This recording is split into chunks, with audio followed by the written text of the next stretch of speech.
प्रणाम नमस्ते। यह वीडियो देश के अनेक भामाशाहों को समर्पित है। तब वह धन्य देश की माटी है जिसमें भामाशाह लाल पला। उस दानवीर की यश गाथा को मेट सका क्या काल भला। देश भामाशाह जी को दानवीरता के लिए जानता है।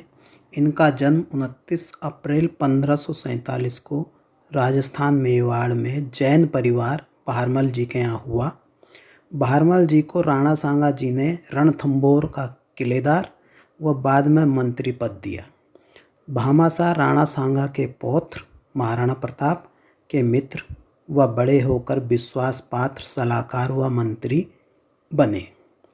भामाशाह व्यभिचार, दुराचार, व्यसनों, दान लेने व संग्रहण करने जैसे वसूलों के धनी व इन वसूलों की चेतना जगाने का कार्य बखूबी करते तथा समय आने पर शत्रुओं से युद्ध करना व अपनी माटी के लिए युद्ध भूमि में अपने 2 बेटों की आहुति दी।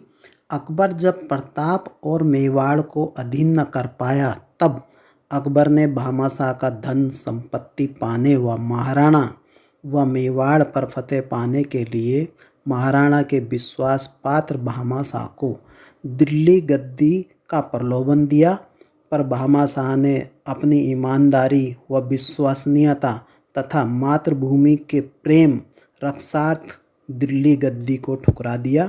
भामाशाह जी को अमरता उस समय प्राप्त हुई जब स्वतंत्रता के अमर पुजारी व मातृभूमि के रक्षक महाराणा प्रताप पर अकबर व देश के गद्दार व बुज़दिल राजाओं की सेना लगातार आक्रमण करती रही और एक समय ऐसा आया कि वे कुछ अपने सैनिकों व परिवार के साथ जंगलों में रहने पर विवश हो गए। छापामार युद्ध करते करते खाने के लिए कुछ भी न बचा व अकबर के द्वारा संधि को भी ठुकरा दिया। उसके उपरांत जब उनके सारे उपाय विफल हो गए तब उन्होंने मेवाड़ की व अपनी जान को सुरक्षित रखने के लिए मेवाड़ त्याग गुजरात की ओर जाने का विचार किया।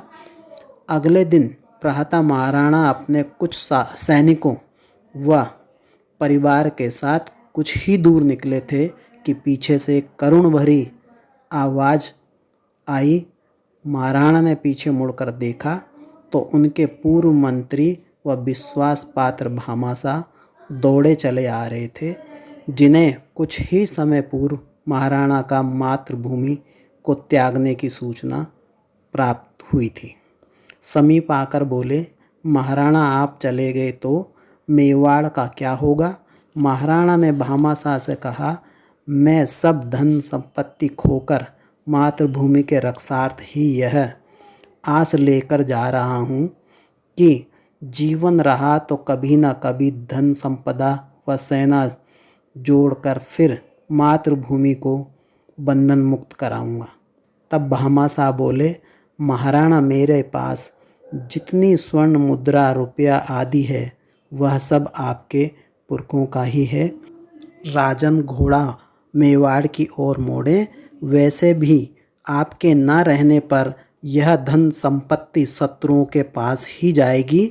इससे अच्छा है आप इसे अपनी माटी के स्वाधीनता के लिए ग्रहण करें।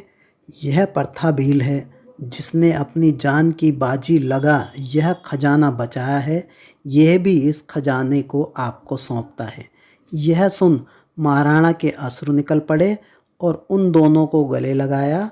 और तब महाराणा कहते हैं, भामाशाह आपने जो उपकार आज किया है वह युगों युगों तक याद किया जाएगा। तब भामाशाह के दान की गई राशि से महाराणा की 25,000 सैनिकों को 12 वर्ष तक खाना, वेतन, हथियार दिया जा सकता था।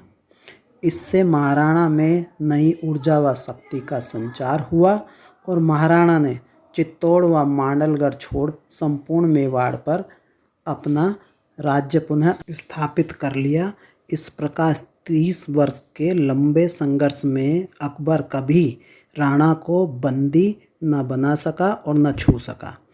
इसका श्रेय भामाशाह जी को भी जाता है। जिस प्रकार आज राम जी के साथ हनुमान जी याद किए जाते हैं, उसी प्रकार महाराणा प्रताप के साथ भामाशाह जी को भी याद किया जाता है।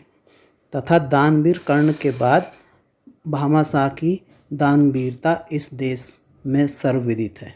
इतना ही नहीं, उदयपुर में राजाओं की समाधि के मध्य भामाशाह की समाधि भी बनाई गई। महाराणा के बाद भी उनके पुत्र अमर सिंह व पौत्र करण सिंह, भामाशाह के पुत्र जीवाशाह व पौत्र अक्षयराज को भी प्रधान पद पर नियुक्त किया था। इस प्रकार भामाशाह की 4 पीढ़ियों ने महाराणाओं को विश्वास व ईमानदारी का परिचय दिया। उसका परिणाम है कि महाराणा स्वरूप सिंह व फतेह सिंह ने इस वंश परिवार का सामूहिक भोज आरंभ से पूर्व तिलक करने की राजाज्ञा निकाली। आज भी उदयपुर में रह रहे भामाशाह जैन कावड़िया परिवार का जैन ओसवाल समाज सर्वप्रथम तिलक कर सम्मान करता है।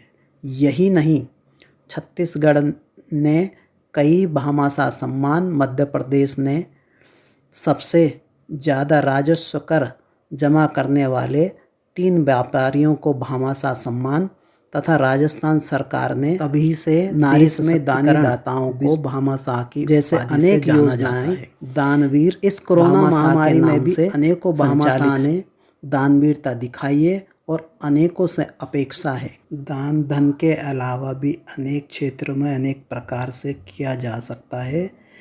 धन्यवाद। वीडियो पसंद आए तो शेयर व सब्सक्राइब करें।